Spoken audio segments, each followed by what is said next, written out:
Hey, it's Peter, and I'm going to do a quick kind of a run through rules play review.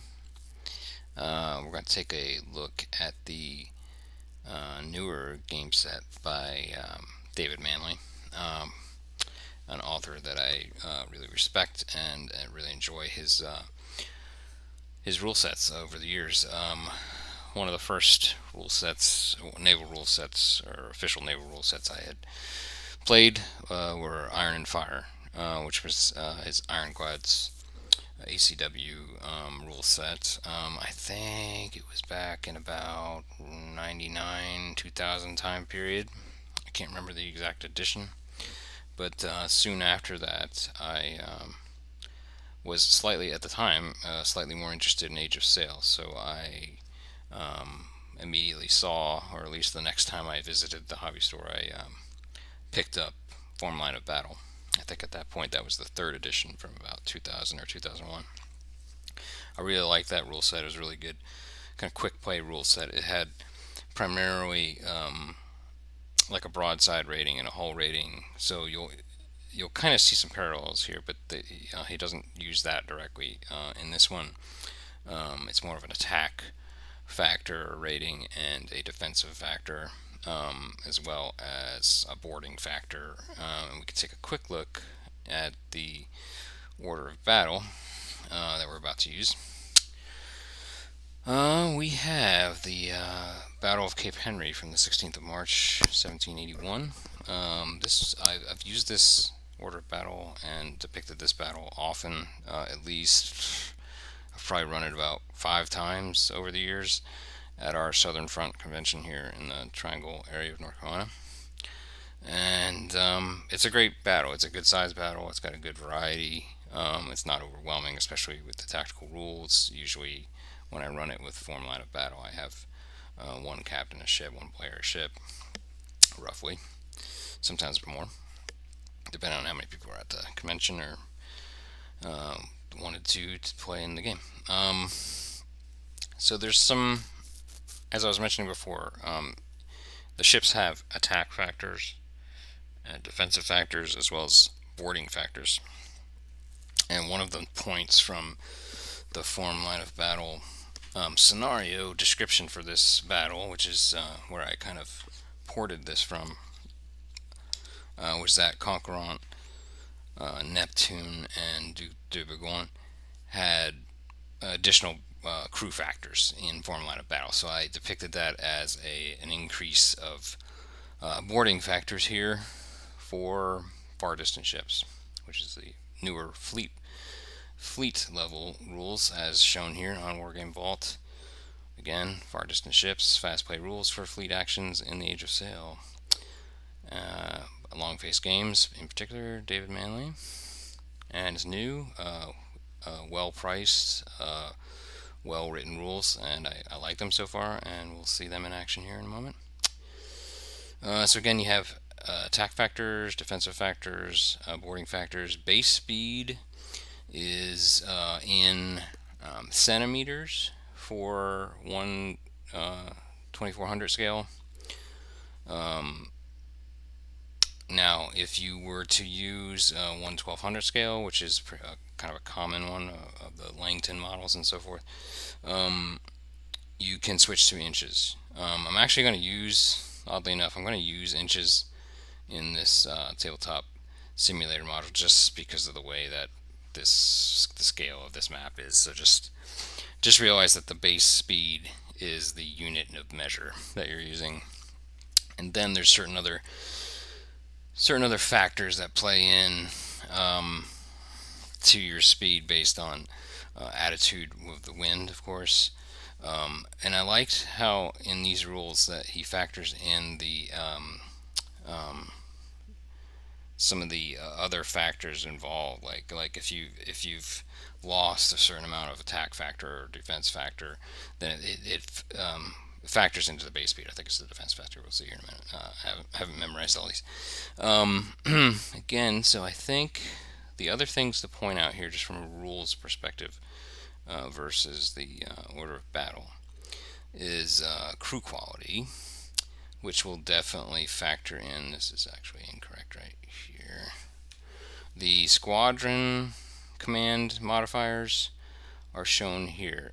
All of the movement will primarily be done by orders, which, as described in the rules for the basic game, are uh, 4 words, and in the advanced game, 6 words. I think I'll just, in this demo, I'll just allow 6 words. I'm gonna use very non-order manual flags based commands here. I'm gonna kind of like give a little bit of leeway, haha, pun intended. And just something to call out is that these squadron commander modifiers are used for morale. Crew quality modifiers are primarily used um, in addition to AF during gunnery and so forth, and we'll see this play out. No need to write this down. I'm gonna show you the. I got permission from David to show the quick play sheets and so forth. So as you can see here, movement is affected by how much damage you have, and damage is very interesting in this game because damage is done more of an overall rating. So you're unscathed, you're worn, light, or heavy, and after that you're pretty much struck, right? And we'll get into the particulars of this as we move on through. We will look at that quick play sheet quite often. I don't like that I can't see the whole thing. There we go. Alright, let's take a look at the other quick sheet real quick. As you can see, the effects of damage, if you look on the bottom left, you'll kind of see what we're talking about. So when you compare your shooter and your defender, you have varying. It might be easier to do this so I can use my mouse pointer. You have varying modifiers. Again, very simple, varying, but a good amount of them. And I think everything that was included is appropriate, right? Not a lot of modifiers just to have modifiers, right? You want a balanced system that brings something into account without being overly futzy or fluky, at least from my vantage point, especially for a quick play rule, a fleet-based rule system, squadron by squadron. You have all these. This is actually a good view here. You have all these modifiers to movement. So you have that base movement. So for a 74 standard third rate, you have a base movement of 10 primarily. If you are running and your base is 10, then you're actually going to go 8 centimeters or inches, whichever you're using. If you're a base 10, which a 74 would be a base 10 movement, and you're broad reaching, wind is coming from this attitude, this direction, you would be unmodified for that, at least for that base, for that modifier. So as you can see, that handles attitude all the way up through about here. But you also have light airs factored in here. You have the damage to the ship factored in, which I thought was nice, etc., etc. Heavy rigging damage. This comes into account if you are using the advanced rules for firing on the hull or the mast. I'm not going to use that in this demonstration. I might do it in like a part 2 addendum, which I might just append to this video, and I'll show you how that might affect things. But so in other words, if you're using that rule, if you're using those advanced rules for firing, basically high or low, then this would probably come into more effect. Then, of course, you also factor in the sail setting effectively. So you're either furled, topsail, and jib, easy sail, all plain sail, or full sail. I would think that in most scenarios you're starting at easy sail and then you're adjusting as you need to.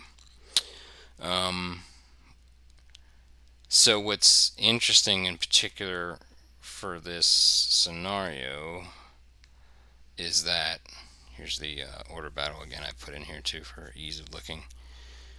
So the only ship on here that goes slower than anybody else is London, which is the British Arbuthnot's flagship. It's a 98er. It started off as a 90. I think eventually it became a 98er because they added 12 pounders on the deck or something, 8 12 pounders on the deck or something like that. It's considered a second rate superior. Again, it has a pretty, it is a factor better, right, in attack and in defense. Um, and then again, as I called out before, the French have an advantage of boarding factors for their 74s and 80s. Anything else to call out here? I can ignore that one, but the British have a slight advantage on their red and white squadrons as far as their squadron modifiers, commander modifiers, squadron command modifiers. Crew qualities, they have slightly better crew on the Royal Oak. This I didn't. I ported this over pretty quickly for demonstration's sake, so I don't. We can argue from day and night about what these should be. I gave this is more for a demonstration effect, right? I gave the British squadron command a bit of a higher boost, a slight boost on one of their ships, and then for the French, I didn't give the squadron boost, and I gave a slight boost just for kind of playability and comparison for Conquerant and Duc de Bouillon. All right. So that's a general description of how ships are depicted in this rule set. Again, in summary, everything's split up by squadron. I had pinged David before this just to kind of ask how he would have split this, and I kind of just said, "Hey, would you do it by roughly three ships?" And that's about right because this is about the level of a Commodore being in command of three ships. Now, if you're doing Trafalgar, of course, you'd probably have admirals at the least, and there'd probably be at least six to 8 or 9 ships per admiral. However, I'd actually like to see how he would split up Trafalgar. And I do have a module for Trafalgar, and I'll show that at the end, just to kind of show you the size of it. It's kind of fun to look at. I definitely didn't want to jump into that size of a battle for a first go at this. I kind of wanted to show you how this works in just a few squadrons aside, not that large a battle. Alright, so let the games begin a little bit here. So just kind of take a look at the order of play. You have a command phase, signal phase, squadron movement phase, independent ship movement phase. That's something to take into account, that if you detach ships from squadrons, there is a penalty on that. As a matter of fact, I think there's a little bit more of a command penalty, which we'll see as we get into the command phase. Then you get into gunnery, boarding, morale checks, and end phase, which is basically checking if somebody's won or etc. Okay, I just want to make sure I've taken everything into account for the start here. Nobody has any damage. Something else to keep in mind is that for gunnery, the distances are in range brackets: close, medium, and long. 0 to 8, 8 to 20, 20 to 30. Oops, that was weird. Sorry about that. Taking a look at how close I got these guys. This is roughly 1:30, 1:45 on the 16th of March. The English were originally closing in from the leeward side. The wind is coming from north by northeast.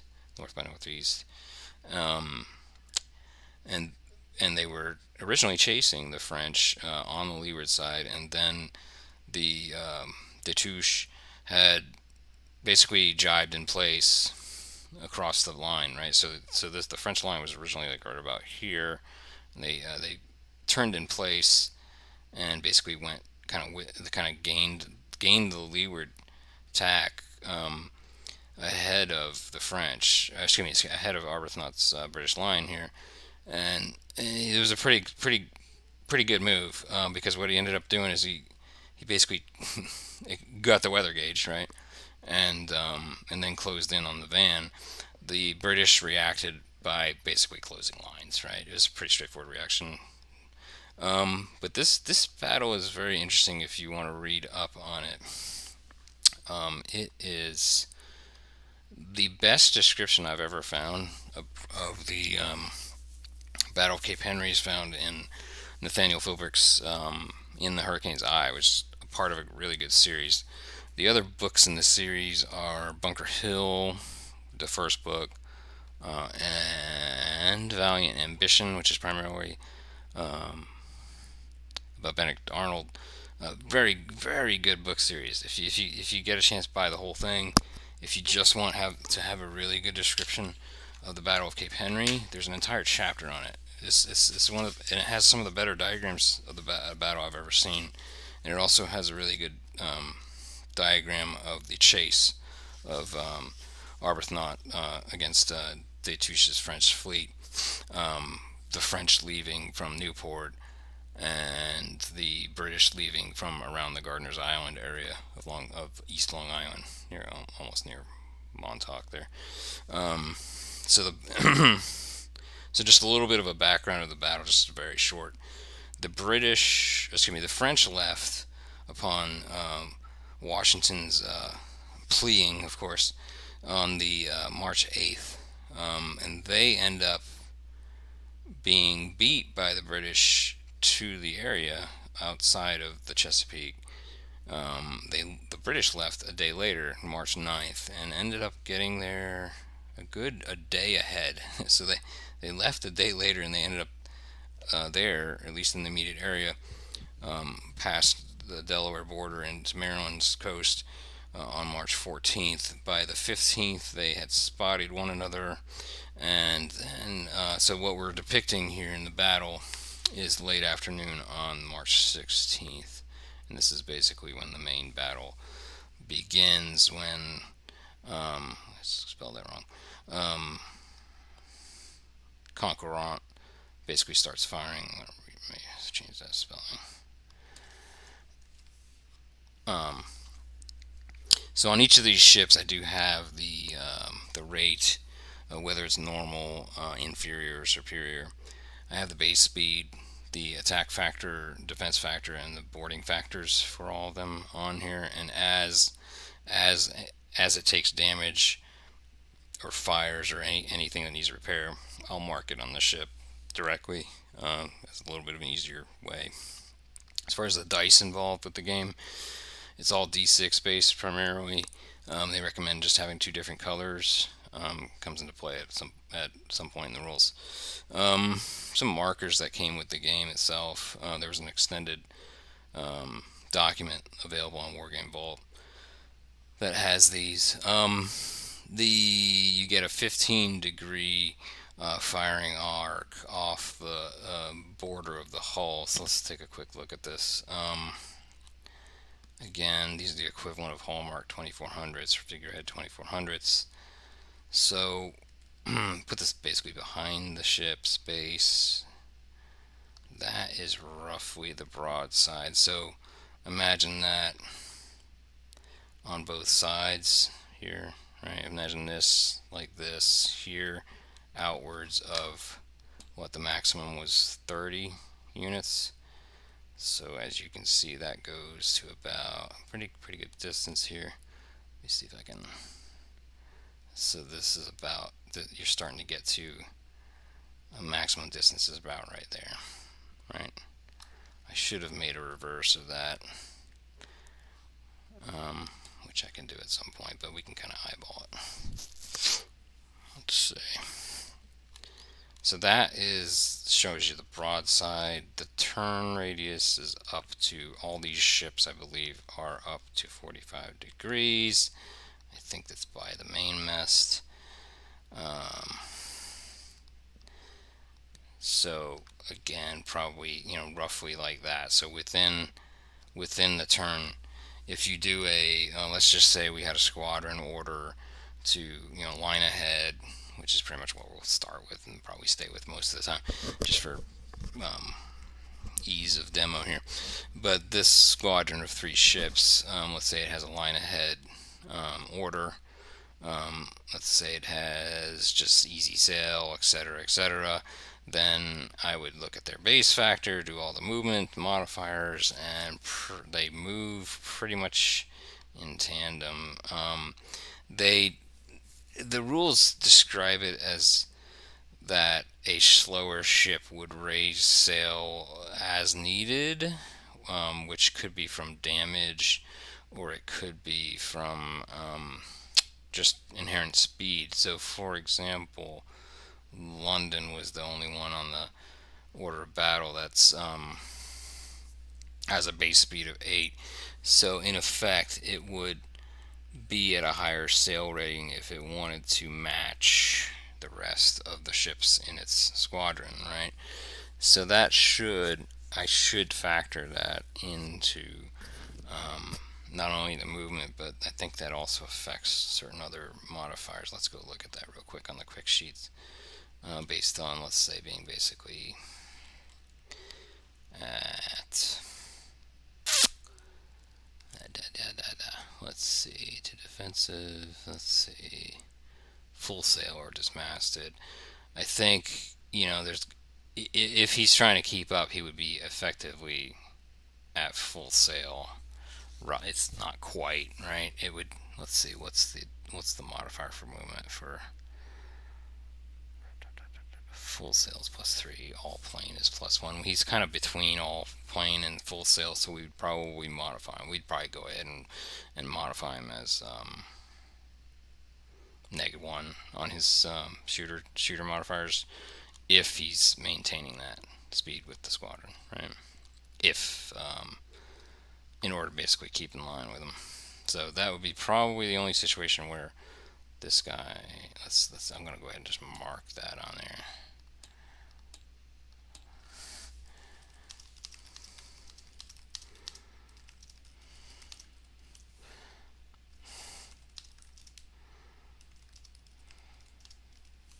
Okay.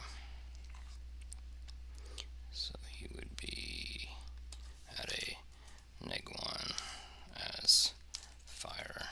Okay. It's a little hokey there, but you get the picture. Alright, so that gives you an idea how much they can turn.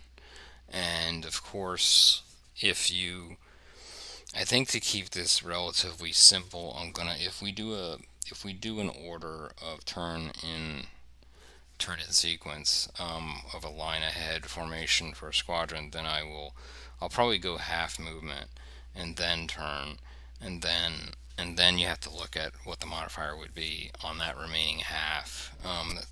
So I would go half of the movement based on the attitude of the wind to the ship, and then I would start turning. And what you end up doing is you use a turn marker.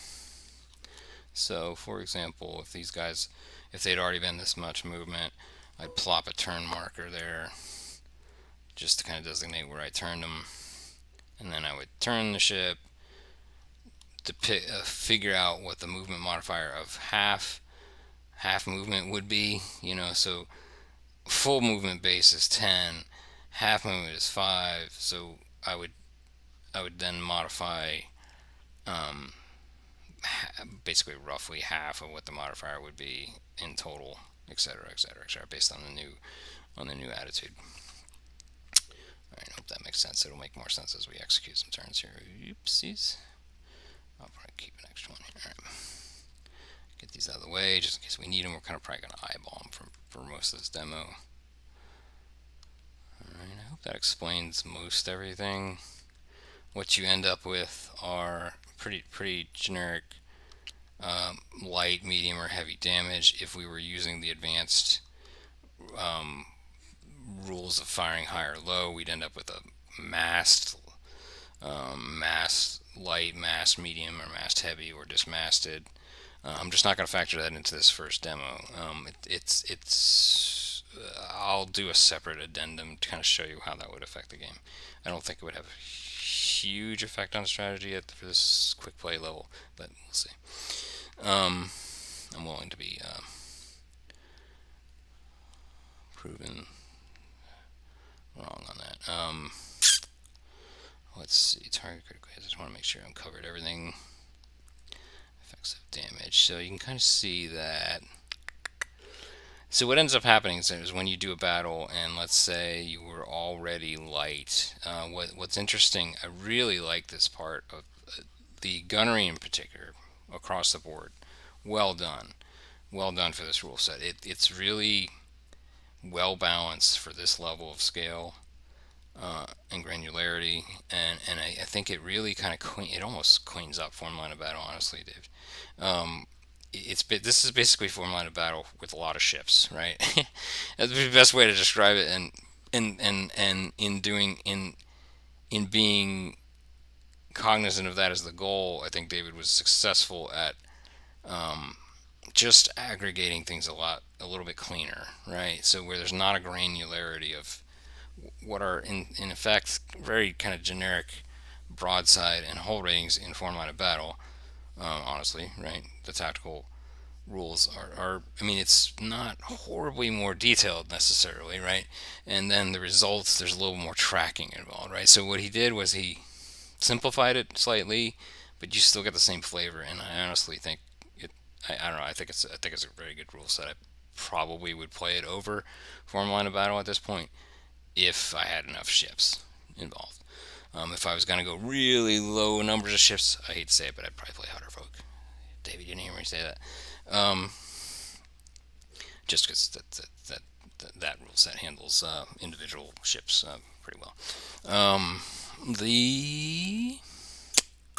think that's about it for the general rules involved. It gives a pretty good first part summary. I'm going to do a second part and splice it into this video as I go through some turns, but that is the general summary. That's the gist of the rules, how they execute. You also get a limited number. One other thing to point out is you do get a limited number of command points, and as you can see here, there's certain costs to trying to maintain your integrity, right? So let's just say you only end up with like three CP for a turn. You roll and you get you roll a d6 and you get a modifier based on your squadron command modification, and you basically have to spend a CP per order, and you also can, as you can see here, spend CP to basically mend yourself between turns, and you have to pretty much hunt and peck which ships you're going to do that for, right? So there's an interesting amount of command and control, or C2, in this rule set, and I really like them. More soon on a part 2, and I'm going to try to splice them together in one video.